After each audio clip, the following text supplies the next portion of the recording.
Dad, if you wanted to tell me to kill Tavros, you only had to ask.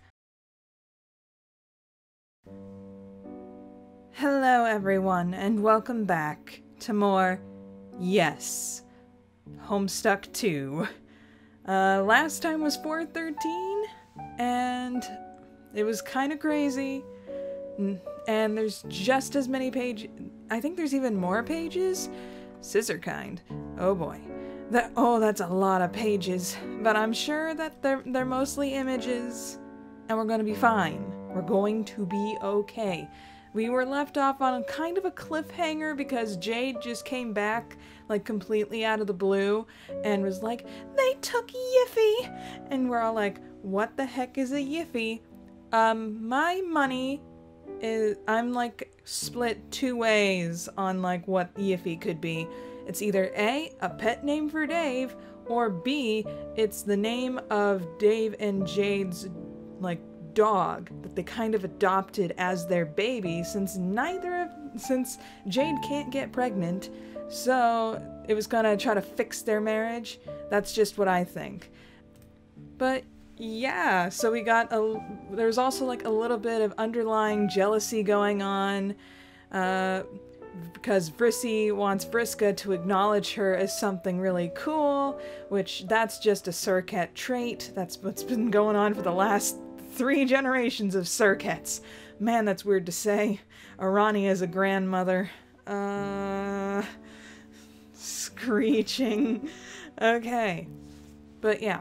And John's gonna try to help Harry Anderson and his friends out, which means they have to be on their way to the bell tower. So let's just figure out what Yiffy is and go. Jade, Rose, explain everything. Oh, what? Okay, while Jade and Rose are busy reliving the moment of intolerable anguish and suspense, let's check back in for the kids for a moment. Planning their escape is going about as well as you might expect. Jarring escape from there. Okay, click. Vriska is like, I can't believe I'm surrounded by all these teenagers, even though I'm a teenager. And this is just intolerable. I love that expression on her face, though. It's so great. I just love this entire image. Harry Anderson just doesn't look like anything. He's like just a mass of all one solid color. Okay. We appear to be, in no uncertain terms, completely surrounded. I don't wish to come across as pessimistic, but it's hard to see what possibilities we have for a plan of escape. There has to be something we can do. My dad is counting on us to get out of here and meet with him. Well, I'm also not wishing to be rude, but it's okay, Tavi. I don't give a crap about being rude. Harry, your dad's plan sucks. There's no easy way out of this. It was simple enough for him to tell us to escape, but we're the ones that have to actually do it. And that advice he gave you, it was all a load of meaningless bullcrap. Don't get caught? Yeah, no crap. Okay, wow. Vriska, I know this is a stressful predicament, but I think that's going too far. My dad believes in us, and if he thinks there's something we can do, then there has to be a way. It's the only possibility. Okay, how about this for an alternative explanation? Your dad is giddy and high on the thrill of something interesting happening in his life for once.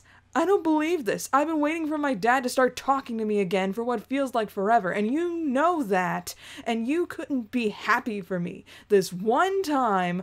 Oh my gosh, Harry Anderson, I know you spent so much time crying into your date night popcorn about this, but please give it a break. Just listen to me for once. This isn't about your hang-ups with your dad, okay? We're in the middle of a war that is, in some part, his fault. And instead of taking responsibility and acting like a grown-up, he's decided to rope us all into this insane game he thinks he's playing. Vriska, I don't think that's fair. Uncle John isn't to blame for this. Yeah, no crap, Tav. This whole situation's because of your insane, person, Mom. Okay, wow, that was uncalled for. Yeah, Harry, not cool. Oh, what, so you're gonna pretend that his mom isn't a literal dictator? He doesn't need you to stick up for him, Vriska. He's loaded. Harry, all of our families are obscenely wealthy. We're standing in your mom's boutique living room. You can't play the privilege card here. And Tavros, you don't have to defend Mr. Egbert just because you feel weird about him trying to kidnap you that one time. If anything, you should be on my side here. John clearly got to be... No, hold on. He didn't try to kidnap him. He was trying to save him. Save him from his creepy clown uncle. I just had to pause my, Vriska dialogue just so I could jump right into that. Okay. If anything, you should be on my side here. John clearly got a track record for doing anything... Okay. John's clearly got a track record of doing anything for a moment of excitement without thinking of the consequences. And look what happened. Remember what he did on Harry's birthday that one time? I told you that. In the strictest confidence. Tavros, he could have killed you. Why else do you think you're such a wimpy, traumatized baby? Because he's got a very vocally kind of really overprotective in a terrible way mother, a father that's terrified to do anything, and he had a creepy freaking uncle that might have been, ugh, I hate him. Anyway, I told you that in the strictest confidence, told you that, blah, blah, blah, blah. Okay, that isn't the reason for that, and I feel like your implied concern for my childhood well-being is less sincere than it is. An attempt to weaponize something difficult for me in order for you to win an argument with Harry Anderson. Thank you, Tavros.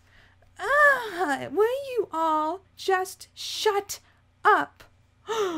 Group gasp. Yeah, Vriska. I feel like I'm going insane. Is it a weepy wriggler tantrum hour, or are the three of you always this pathetic?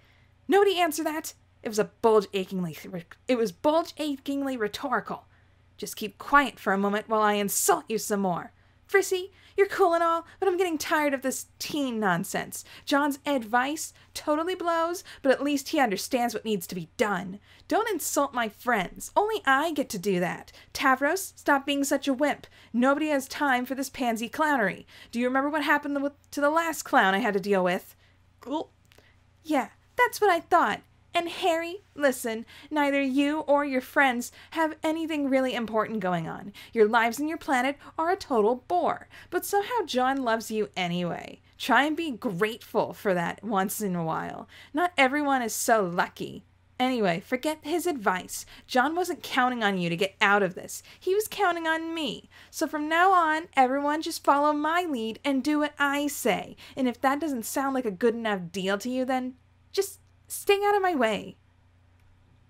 All right, I'm glad you can at least recognize when a grown-up is talking. Harry, go to your room. What? No, you're not my mom. And nobody is more grateful for that fact than me. You need to arm yourself, stupid. None of you have the way...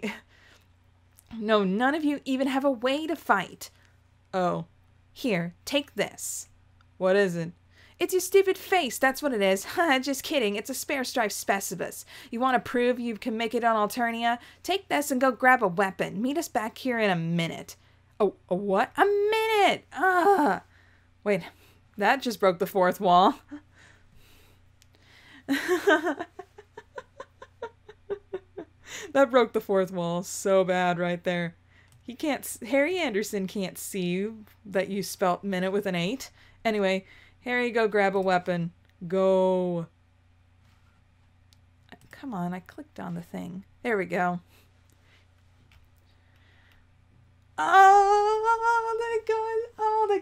Oh my gosh. They got pester chum handles. Yes! Okay. Thespian Glamour, TG. Began pestering Adamant Griftress, AG. Oh, yes. This fills me with so much determination. Okay. All right, I'm back in my room. There's just one problem. I don't think I own any weapons. There's the prop swords in my closet, but they're all made of foam and plastic. Ugh, this is so hard. Hey, idiot, why are you messaging me from your bedroom? We were literally in the same house. We were just in the same argument. Yes, I know. Sorry about that. The argument, I mean. It's whatever. I didn't mean to get so mad at you and Tavros. Well, maybe I did mean to get mad at Tavros, but I still feel bad about it. Everything's just been so stressful today. Harry, I said it's whatever. Okay, but I need your help here. I only have a minute, and I can't think of anything to assign to a striped specimen. Can't you ask Vriska if she has any ideas? No, I'm not going to bother her with such a pointless question. And besides, I think she's busy right now. She's sort of huddled in a corner, muttering to herself. Huh, maybe she's nervous? Either that or finger to the ear crook like crazy. I don't think she's nervous, but it reminds me of how you get sometimes when you're practicing your lines over and over. Huh, okay, weird. Time's ticking, Harry. Ugh, I'm still out of ideas. Oh, come on. There's bound to be something up there. Anything can be a weapon if you know how to use it. That's easy for you to say on account of all the actual weapons you have in your room. Look, Harry, just because I happen to own a lot of incredibly deadly armaments doesn't mean I couldn't improvise if necessary. It's part of what makes me awesome enough to be a member of the rebellion. Blah, blah, blah. Anyway, you've got a bunch of sewing stuff in your room, right? Yeah, feel free to skip to the part where you make fun of me for it. No dog face. Oh no, no dog face. I wasn't going to. Okay, then I don't understand. You need a weapon, remember? Oh, roll eyes times 8. Examine your sewing table. Oh, he's got one of the fancy scissors too. That are supposed to be better for your wrist. But I would have loved it if we got sewing machine kind where he just drops the sewing machine on everyone. Oh, okay. Okay, there's a bunch of sharp things here. Pity you aren't one of them. Lol. Oh, har har. So what are we working with? Mostly just pins and needles. Doubt they'll be much good. Are you kidding me? Needles are awesome. That's what my mom uses. She could probably skin you alive with a pair if she wanted. Well, I don't doubt that, but maybe not this type of needle. Aw, come on, you know what you want. Oh, come on, you know you want to. No, I won't be dumb. These things are way too small. I'd be the world's worst acupuncturist or something. I think I'll just go with this pair of scissors instead. Boo. Acquire scissors. Yeah. You capture your trusty pair of sewing scissors. You brought many a colorful character to life with these babies. You're pretty sure you could bring just as many to death with them as well. Scissor kind. I wonder if there's any new ones. Like, we got coffee mug kind and rock kind. Spoon kind. Well, we had spoon kind. Is that annoying? We have an annoying dog kind. Hey, someone can totally, like, capsulog Toby Fox. Okay. Walking stick. Bassoon, iron board, book. What's that one? Watering can, flamethrower, peppermill. Awesome. I just saw annoying dog kind, so I got really happy about that. Okay. Yeah, like you can totally see it up close right here. Harry, select scissor kind. Do. Hey. Okay, there you go. I knew all along that you had it in you. So I guess this means I've allocated the strife specimen with scissor kind of stratus. Using these weird vocab and stuff feels, well, weird. I'm not sure why, but it seems as though everything that's about to happen is that much important now. Or maybe it already was and I just didn't understand just how important until this moment. Sometimes maybe all you need to bring a feeling home to you is some nonsense sounding words that probably doesn't mean anything. This is what we learn in theater. Oh gosh. Craziness. Okay. Sounds fake as crap to me. Well, yeah. Sigh. I think it's just a sense, but I have a feeling it's gonna be a very long day. Anyway, never mind, I lost my train of thought. Okay, well, it can't have been that important, but either way, we don't have any more time for this. Hurry back downstairs. Vriska is waiting. Don't run with scissors. Everyone, congregate. Okay, I think I'm ready as I'm ever going to be, which isn't really saying very much. How about you guys? Well, in simple terms, we're screwed. We still don't have a way out, and more reporters are showing up every second. And the moment we step outside, we're targets for Crocker Corps. We must evade them at all costs. They are, with some certainty, under orders to capture Vrissy and also me, and I'm not sure whose punishment is likely to be worse. How you holding up, Tavros? Me? I'm well, Harry Anderson, thank you for asking. Okay. However, I must admit, the thought of our impeding pursuit and potential capture makes my blood run cold. Yeah, the more I think about it, the more nervous I feel. I've had stage fright before, but this is ridiculous. Look, Tavros, in case we don't make it out of this, I just wanted to say that I am so... Alright, are we done here? Oh wait, that's Vriska. Alright, are we done here? Forget it. I've been stuck in this room for what feels like a month. But, shh. And I'm at my limit. I'm out of here. But, you can't just... Vriska, we're trapped. How are we supposed to leave? You guys are free to do whatever you want. But I'm just gonna use the front door. Excuse me? Later, sons of guns. She just walked out. Oh my gosh, she just walked in. Oh my gosh. There she goes. There she goes again. Okay. Vriska, wait, I'm coming too. Oh, Christ. Oh boy, here we go. They're just like, ah. I like the shadows that's going on Vrissy's face right there. It's great. Reporter 1. Oh boy, I get to do a reporter voice. Okay. Join live from a neighborhood in the Carpathian Kingdom where the perpetrators have finally decided to show their faces, are alleged to have killed the beloved salvational figure Gamzee Makara. May his boots jingle forever in paradise. This is awful. Denounced by government sources as a band of violent rebellion extremists, children of creators, themselves rebellion leaders. Outfits that would have been best described as only as moderately fashionable. Oh my gosh. Hey, excuse me, Miss Terrorist, care to give a statement? No, I don't. No, I don't. I never thought you'd ask, buddy. You want a statement? Got one right here. Sorry, not sorry about what I said. No. Him. Hey, hi humans, what's up? Get all your news grubs turned up to the max because I'm only going to say this once. You want to know who I am?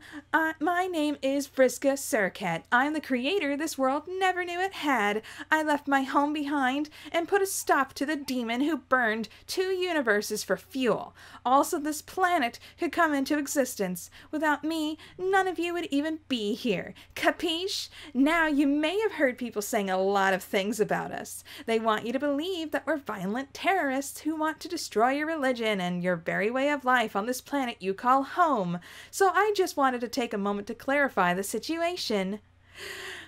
You bet we are. I've done and see things that would make every single one of you pee yourselves dead. So I've seen enough to know that this planet is a disgrace. It's a joke, and not even a very good one. This planet is a little sad joke of a world squatting inside of the biggest, lamest joke in the history of existence. Ha ha ha ha ha.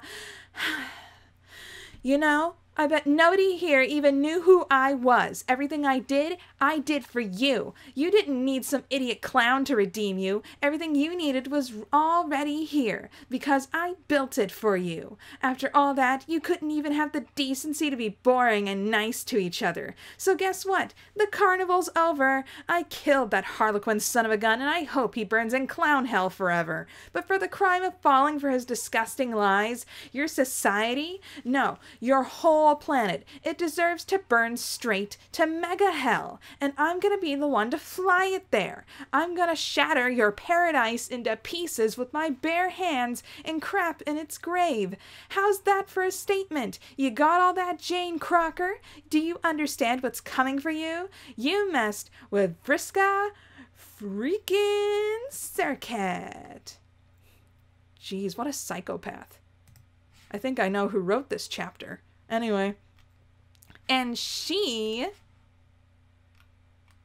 has had... Oh, someone's gonna shoot her in the chest. Well, she's a god tier, so she'll be fine. Had... Wow, went straight through her. Oh, it grazed her shoulder. You missed. You shouldn't have missed. Enough. Snap. Snops. Oh, she's in god tier form again.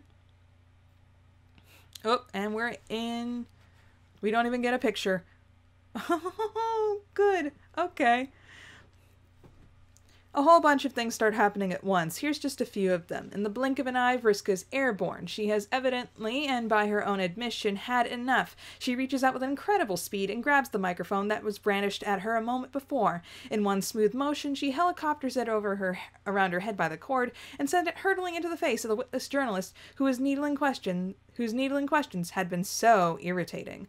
He sprawls in the driveway, two rivulets of red starting to spring from his expertly broken nose. From the hole in the wall of Roxy's house, the bullet that flew over Vriska's shoulder seethes with indignant rage, furious to have missed such an easy shot. It is swiftly joined there by half a dozen more. The secret police have begun open fire with vengeance, if not a great deal of accuracy. Even before her first victim hits the deck, Vriska is already winding up a punch to the jaw of the next. She has wedged some of the signature octahedral dice from between her fingers as a makeshift knuckle duster. There is a deliciously pointed crunching noise when her fist connects. It's in this hiding place behind a moderately sized garden gnome, Tavros Crocker lets out a small rodent squeal and puts his hands in front of his eyes. Fearing gunfire, the few paparazzi who aren't currently getting their butts handed to them by the world's angriest traffic cone starts to trip over each other, diving for cover. A small fortune's worth of very expensive recording equipment is dropped and promptly shattered on the ground in the ensuing scuffle. The instantaneous loss of such a large sum of money causes a substantial drop in the ambient air pressure and conjures up a stiff breeze. Ducking inside a small yet accommodating shrub, Harry Anderson worries that he might be forgetting how to breathe. He takes a series of gasps in and out just to be sure and clutches his scissors very tight. A stiff breeze comes in at a cheerful 5 on the Beaufort wind force scale. Fresh. Tavros wishes he had chosen a bigger gnome. Is John gonna show up and be like, Vriska, what the heck did I just say? Let's find out. Bullets continue to fly stupidly wide, and Vriska tosses her dice into the air without even looking. In a single beat of her fairy wings, she zips over to a nearby car, reaches underneath the front fender, and lifts. The fluoride octet tumble end over end, and the gunshots seem for a moment to coalesce into the sound of thunderous roulette. Vriska is now holding the car end on above her head, a burglar alarm wailing in protest. In a dance-like motion, she spins the spade twice before loosening the vehicle skyward like an Olympian might a hammer. Spins in space once. Man, I can't read. The press are fleeing for their lives, their professionalism and trashed equipment abandoned. For one of the snotty-faced and terrified reporters attempts to hide in his shrub, Harry gives her a cautious jab in the leg with his scissors. He then curls into a shaky ball and tries to remember the advice John gave him: don't panic. The dice. Booming, wordless voice pronounces, Cannons de Gribeauval. Okay. The car approaches the apex of its trajectory. As it slows, it appears to hang in the air in a manner quite uncharacteristic of motor vehicles, yet to be fitted with hover technology. It winks coyly in the afternoon sun. Far away in her lair, Jane Crocker grabs the two sides of her computer monitor with enough strength to snap it in two. She can't believe what she's watching. Behind her, from a shadowy corner of the room, there's an agitated growling noise and a rattle of chains. The ground begins to shake as a battery of naval cannons materializes in flashes of cerulean light and drops pop into formation behind Vriska. She cracks her knuckles one by one with each impact. The vibrations cause Tavros's gnome to fall over. The enfilade is halted without recording a single hit. The secret police, perched strategically in the trees and behind mailboxes, are now doing a synchronized slowly take off your awesome shades and gawk at the sky type routine. The car seems to regard the laws of gravity as a mere suggestion. Don't make a scene. Vriska laughs. The guns roar. All of this and more, Vriska is blissfully ignorant. She doesn't register the tearful and sniveling faces of the hapless journos as they beat a hasty retreat, nor the bruised and bloody faces of the ones writhing about on the ground, their purpling eyes and gasping mouths giving them the look of a particularly wronged fish. In the mayhem, she doesn't notice Harry or Tavros or even the toppled gnome. All these details and more sail above her head like a home run over an especially stubby shortstop. The only thing that registers to Vriska Merriam Lalonde in this moment is a pair of brilliant orange eyes, framed by azure-tinted lashes and cut under with a sharp smirk. The sounds of gun and cannon fire soak half-heartedly into her auricular sponge clots. The world beneath her is shockingly still, and all the while those eyes seem to burn something deep into her, leaving pitch-black scorch marks in the parts of her psyche she didn't even know existed. In all her life, Vriska has never seen anyone so cool, and it drives her nuts. As the blossoming fireball above wilts into an angry, smoky cloud and flaming bits of X car begin to absolutely pelt down all around her, she feels someone grab her wrist. It's Harry Anderson, wearing an expression of animal panic. His mouth moves to form words she can't hear, but the message gets across all the same. It's time to get out of there. The Crockerite Fuzz has more pressing things to worry about than giving chase. The good fortune keeping the kids safe from the deadly automotive volley does not seem to be contagious, so they flee. Through the suburbs and into the spindly checkered streets of the central Carpathian kingdom, the four of them tear their way towards the bell tower in the distance. Vriska flies out in front, a polestar the color of a carrot. Immediately behind her is Tavros, whose many years of morning jogs with his father and emotional torment, his mother, have given him a frankly stupid degree of endurance, though you wouldn't think it when you look at him. His glasses are beginning to slip, bounce on his slickening nose with every stride. A short way behind him is Vriska, who is hanging back a little. Harry, still clutching her arm, is starting to lag.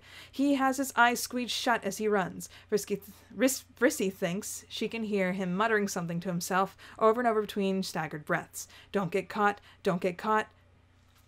Vriska turns away as a mixture of pity and embarrassment threatens to join the worsening stitch in her side.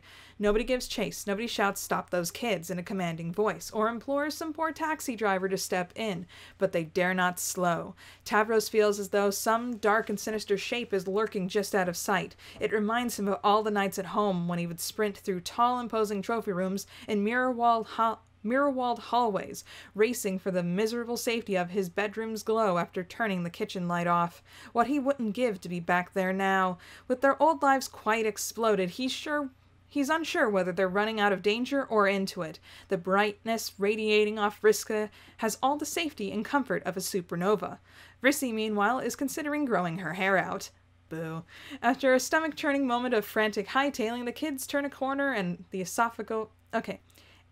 an esophageal road vomits them, finally, out into the central plaza. Compared to the cramped city streets, this wide-open space feels agoraphobic, exposed. The bell tower thrusts itself into the clear sky from the other side, all mnemonic and pointy, and its lengthening shadow beckons them to safety. Between, in the center of the large and perfect square, is the familiar Dirk Strider Memorial statue, standing stoic and still.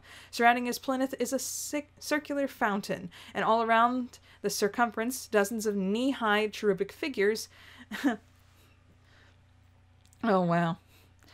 Dozens of knee-high cherubic figures pee angelically inward. His effect is unreadable. Is it apathy, boredom, contemplation? As the kids hurry past, the shimmering particles, shaken from Vriska's wings, dance on the polished bronze of his shades, and for a moment his reflective face is suffused in an aura of conspiracy. Nobody pays him the slightest bit of attention. The four stop a while at the tower's base, and chests heaving for air. Nobody says anything. They just sort of stand there and ache in each other's company for a bit. Vriska lights on the ground, rakes her throat, quietly spits out a little wad of blue and wipes her mouth unceremoniously. Tavros pats Harry Anderson tentatively on the arm. Vriska tends to be awesome and Vriska tends to be awesome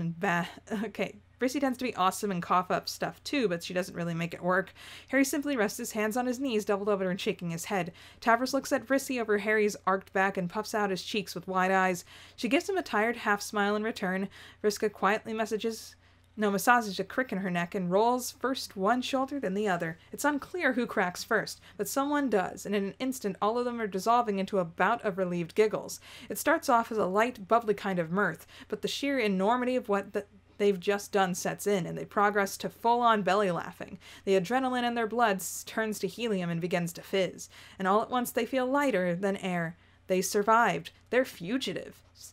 Tavros has to take off his glasses to wipe his eyes. Vriska laughs so hard she thinks she might be sick. Harry Anderson has to go and be actually sick, which doesn't so much kill the mood as much vaguely envelop in a smell of puke. He has a wobbly grin on his face as he wipes the spittle from his chin, though. Vriska shakes her head, getting rid of her smirk like a wet dog with water, and puts her hands on her hip, huffs loudly up at the tower. Well, I'm not hauling all three of you up there. She walks over to the little oak door at the bottom of the champagne. Before she can grab the handle, Tavros pipes up. We won't be able to get in that way. He starts to recount how, ever since the incident, the little oak door and to the heliacal staircase which runs to the bottom of the tower to the belfry has been securely locked to prevent copycats, he speculates. Vriska gets bored halfway through the explanation, though, tries the latch anyway, and is the only one who isn't surprised when the door swings politely open. Everything's coming up circuit. She bows theatrically, gesturing for the others to make their way inside, and leaps into the air with a beat of wings. Last one to the top is a cloud screwer. They run like the wind. Jeez, that was a long title. And there is John. And he's in his god tier. Oh. His shirt is shrunk, apparently. Here we go. Hugs. Almost poked his eye out. Yeah, he's stupid. Oh my gosh.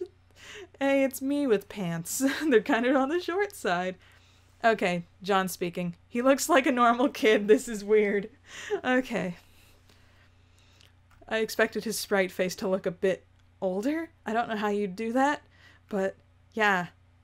Like maybe have a smaller head. I don't know. You made it. I knew you had it in you. Oh, thanks, Dad. Of course we made it, John. It was a walk in the park.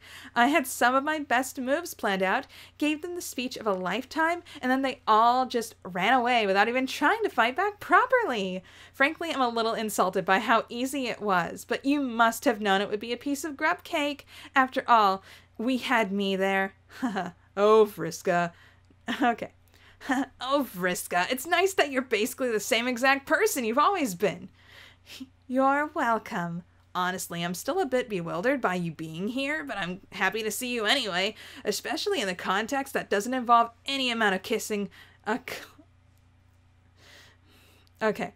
Especially in the context that doesn't involve any amount of kissing a court. Not now, you screwball. Oh, crap, sorry. Anyway, thanks for helping out, I guess. I can take it from here.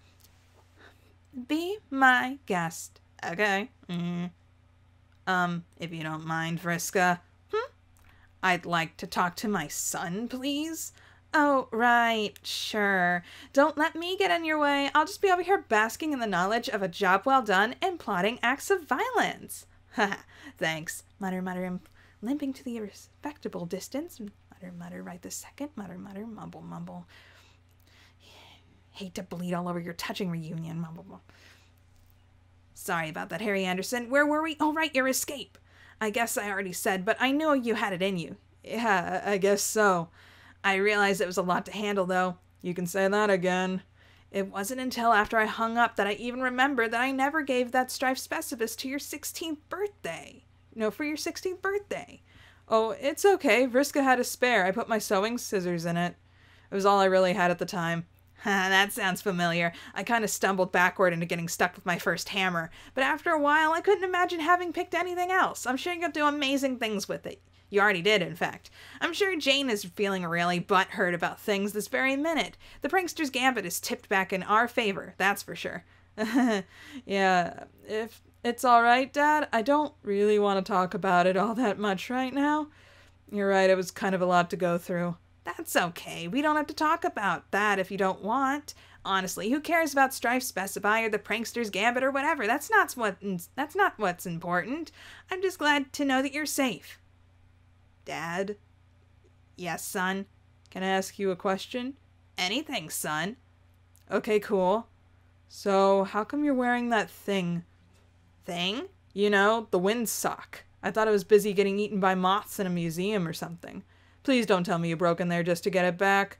Oh, no. the God tier outfit. Don't worry, I can just sort of manifest this whenever I want. Although now that you mention it, the guys at the museum will probably be wondering where it went. Or maybe it's still there. To be honest, I have no idea whether this is the same outfit. I don't think it follows the same laws of physics and stuff that normal clothing does. They just are just sort of your basic magic pajamas at the end of the day. And it didn't occur to you to, you know, magic them any bigger. You just look like a grown adult wearing clothes for a kid. It's kind of embarrassing to look at. Blarg, you're right. I admit I didn't give it a whole lot of thought. It must have felt like the right thing to put on at the time. I'm pretty sure no such time has ever existed. I don't believe this. What have I ever done to deserve such cruelty from my own son? LMAO. I guess you're right, though. This whole thing is pretty uncomfortable in a lot of ways. When we get a moment, maybe the two of us could brainstorm a redesign. No pressure, though. Ooh, fan art's gonna go crazy with that. Okay. I have to think about it anyway. In the meantime, I need to have a quick word with the other Vriska. Vrissy. Oh, right, Vrissy. Sorry. Hello there. I guess you were listening to all that? Not really. I just have a sense of hearing that's particularly attuned to the sound of other people talking about me. Or, well, I did until recently. I bet it's real strange having the original Vriska around. I will say that it is very confusing having both of you in the same place at once. Aw, man. Now that I think about it. Dad, this feels like the perfect conditions for some identical twin-type shenanigans. Like the Parent Trap or something. Which version of the Parent Trap we talking about? The original? Or we talking Lindsay Lohan?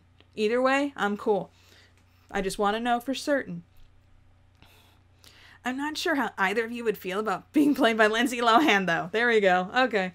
Oh my gosh, kill me now. But anyway, Vrissy, your moms called a while ago. They sounded very worried that you weren't answering your phone.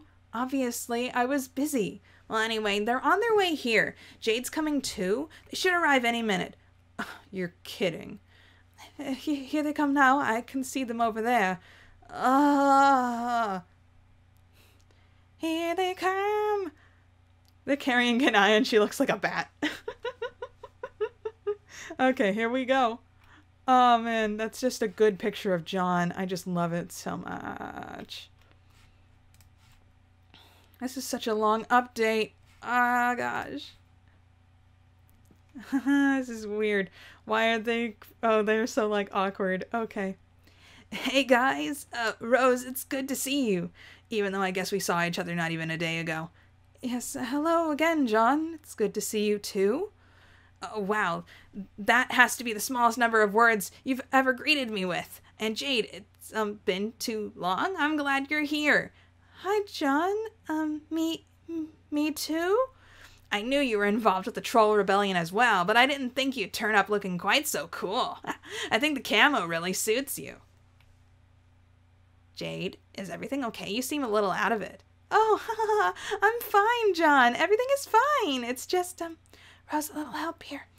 I think what Jade is trying to say is that, to stay within your chosen topic of outfits for the moment, the two of us are currently experiencing a sudden bout of speechlessness that is not entirely unrelated to the present state of yours, which is to say, the pajamas.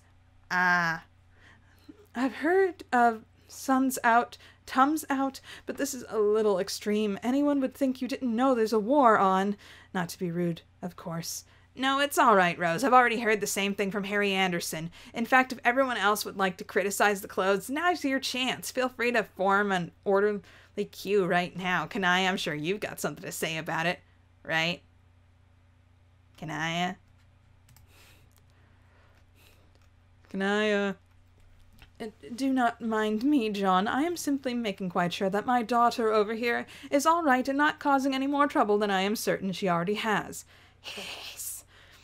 And not the good kind of trouble, which involves acts of misbehavior towards figures and structures of immense corruption and maleficence. Such is the kind of trouble we are presently and will continue to be in, and while our cause remains true. Meanwhile, I trust my wife, who I love utterly, to make known to you everything that is happening at the present moment, without tactical omission, in a matter that is comprehensive and unexpurgated.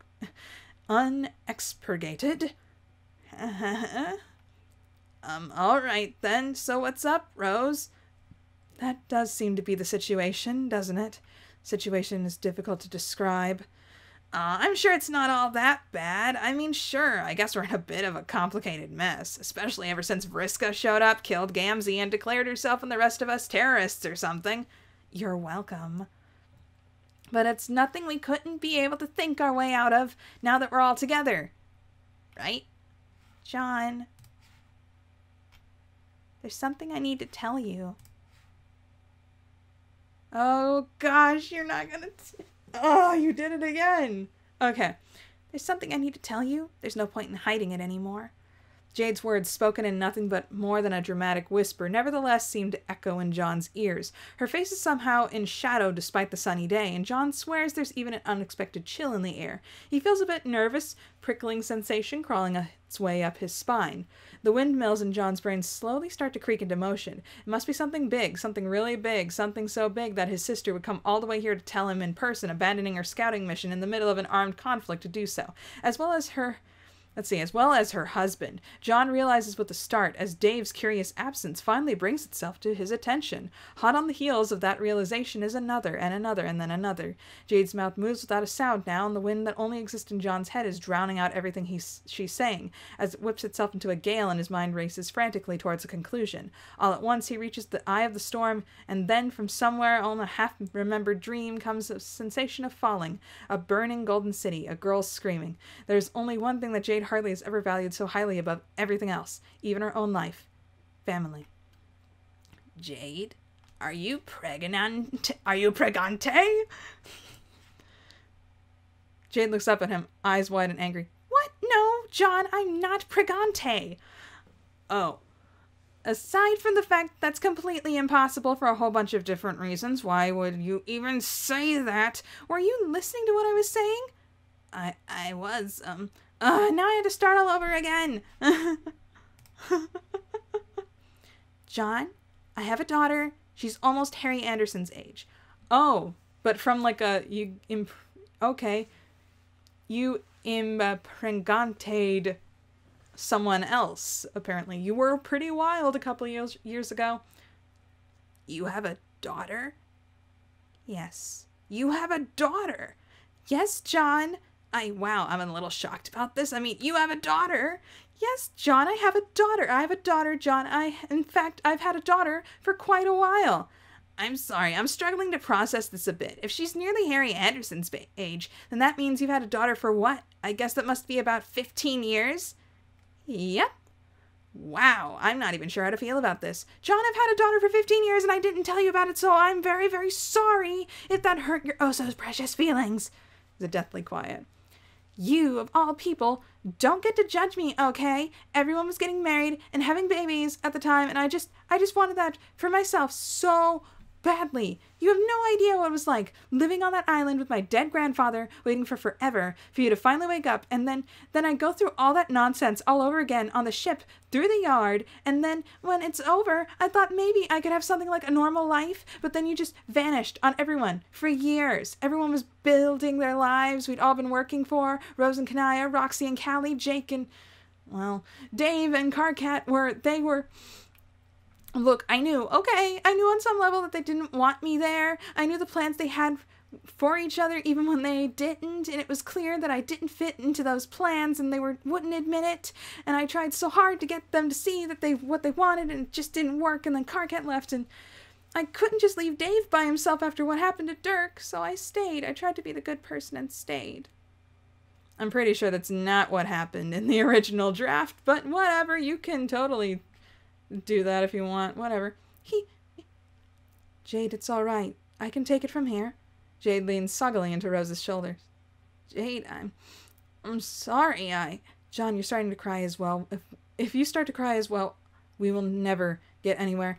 Right, I'm sorry. So I'm sorry, I just got a little lost in all that. Could we rewind a bit? I think that might be the best, narratively speaking. We got a touch sidetracked. She gives Jade a gentle pat on the back as she says this. So to rewind, Jade wanted a child of her own, but she was with Dave and Karkat. The three of them were unable to conceive due to a number of reasons. They looked into adoption, but, well, let's just say that if the administration was getting uncomfortable with the adoption between a troll and a human, they were starting to be outright obstructionist when it came to choose between a troll or two. Having exhausted all other options for producing or fostering a child between the three of them, Jade had to look elsewhere. You mean find a surrogate or something? Correct. It was at this point that Jade came to me. I could understand her pain quite acutely, so I agreed to carry a child on her behalf. Without telling Kanaya. Okay, when did this happen? How did Kanaya not realize this? There's another heavy silence. Vriska is stunned, all 8 pupils staring at her mother in shock. Harry and Tavros are trying to find something to look that isn't straight at Rose. Vriska, meanwhile, is sporting a grin wide as a bus and looks like she wants to give someone a high five. Jade is a picture of misery. Kanaya doesn't seem to be surprised or angry or even disappointed. She just folds her arms expectantly. John is discovering that he can't decide what to do with his hands. He feels impossibly embarrassed. I'm not sure why I made that decision. I regret not telling Kanaya, of course, but I can't say that I regret going through with it. At the time, it didn't feel as though the deception was even all that prolonged. The whole affair was short, purely physical, nothing more. Kanaya moves to stand next to her wife. She places a softly glowing hand on the shoulder that hasn't been generously watered by Jade. Rose and I have already discussed this in private before coming here, and I have therefore already said everything that I would like to say on the matter. And, oh gosh, this word again. And vis-a-vis the matter, I think that really all that there is to say on the matter. I want to be able to tell Vriska this in person, however. Moreover, for her benefit and for that of everyone else, I feel in my capacity as a mother and a leader, I should make it clear. This is not something that will undermine Rose's and mine's relationship. Neither as comrades or as a couple. I am upset about being lied to, and for no other reason. And in particular, I would like to make it understood that I do not and ever will never see Jade as having jeopardized our marriage through the simple crime of wanting to be a mother.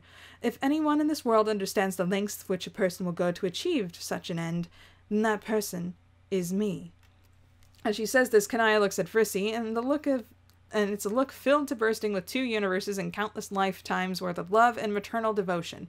To all observers, Vriska is either on the verge of bursting in tears or gagging. It could really be either way. So, let's just get this straight. So, Rose, if you're the mother, then obviously, since neither Dave and Karkat is the father, who is? Hello? Okay. Rose's expression has the patience and tranquility of a mountain. Jade is made of knives. John, there isn't a father. Jade and I are the sole parents of this child. Oh, I'm sorry, I didn't. That's quite all right, John, although you might like to direct an apology more towards your sister. All I will say is that if you'd like to take up the particulars with us some other time... Here Rose looks pointedly at the various teens dotted at the belfry, all of whom are remarkably interested in the local architecture all of a sudden. Then I'm sure Jade and I will walk you through some basic concepts. No, it's, How about a change of subject? Okay. So, how did you hide the pregnancy?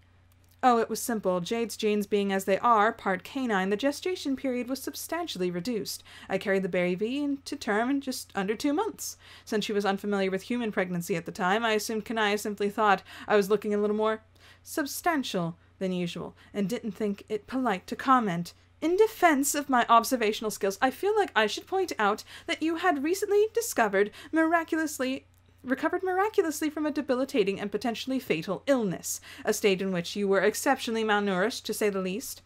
Well, quite. Anyway, with the messy part finished, all that was left was the trifling matter of Jade and I raising the child together in secret for 15 years, a task that we performed flawlessly until a few short moments ago, when she became the political prisoner of a certain Jane Crocker. Why didn't Jade just, I don't know, take the baby to Dave? Why did she hide it from Dave? Oh my gosh, I'm done. Oh my gosh, no offense, Jade, but that female dog. So this, finally, is the predicament that we are presently faced with. Jane has taken Yiffy hostage in retaliation for our supposed kidnapping of her son and the murder of her former favorite clown. The fact that only one of these things actually happened, and that the rebellion is responsible for neither of them, will not matter to her in the slightest. That woman means murder. Christ. Okay, I think I understood everything so far. Wait. You mean to tell me not only do I have a sister, but you named your secret child Yiffy? Vriska quietly settles herself as a high-five partner. With a geological slowness, Rose turns to her one reasonably named daughter, a tinge of embarrassment coloring her face for the first time this afternoon. Well, no, we didn't call her Yiffy. That would be a quite ridiculous thing to do, to burden a child. Her full name is Yiffany Longstocking Lalonde Harley.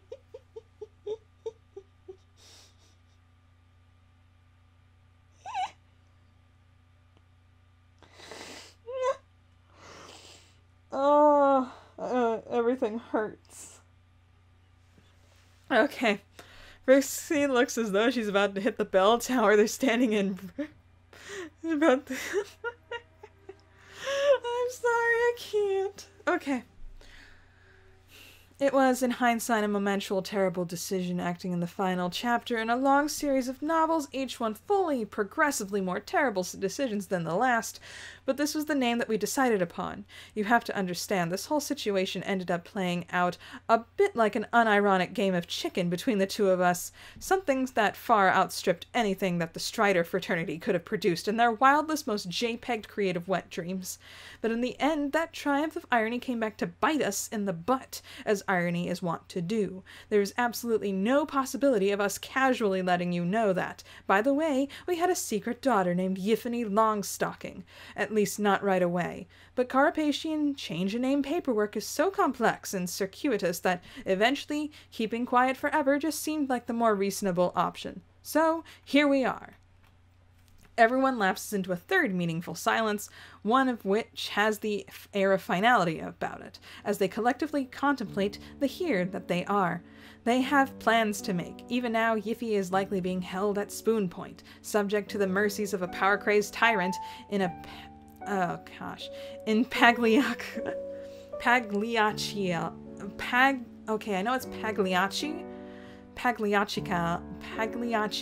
mourning. Jeez. The war of the planet only just started, and the worst is likely still yet to come, and yet when Rose slowly wipes a single tear from her eye and leans to touch foreheads with Kanaya, John suspects the whole thing might have brought them all closer together. Beside him, Harry Anderson stifles a sleepy yawn. The day which once threatened ever to end is now fading from the world. As the sky above starts to purple, the heaviness of the events hanging over them dissolves in the warmth of the evening sun, and a refreshing current of air seems to blow the last traces of it away like the merest dust. Dust in the wind. Oh boy. It's only later in the night in the mess hall on board the rebellion ship that John absentmindedly turns to Jade and asks, "So where's Dave?" But, okay then, I was partially right. Except for the fact that Jade, didn't bring up the daughter to Dave in any way, shape, or form. Like she said she was planning on doing. Like, in the epilogues. But, you know what? I don't care. What the heck what happened? What the heck? For once, I should actually try to step up into that, like, fan art thing before I miss my chance. You think LaureledEevees a blonde or, like, has white hair? I'm leaning towards white hair because Beck's genes. Beck was a white dog. And, let's see, Rose has, like, the blonde white hair. So I'm thinking most likely blonde-haired girl with dog ears and a tail. Maybe not a tail, because they don't like drawing Jade with a tail, even though supposedly she has a tail in the epilogue, but who really cares? Okay, there's a lot to unpack in this one. Vriska freaking went off the rails and just oh, wow.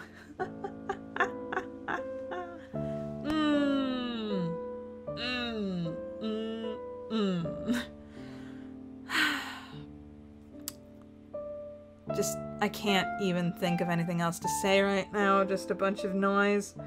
Okay, I gotta edit this as soon as possible. Thank you guys so much for watching. I will see you all whenever the next update happens. Or, maybe, no, I think the next update will happen first before the next leaflet video comes out. Leaflet video is a lot less crazy than the last one, a lot more chill. So, I will see you guys all next time. Bye! Hey there.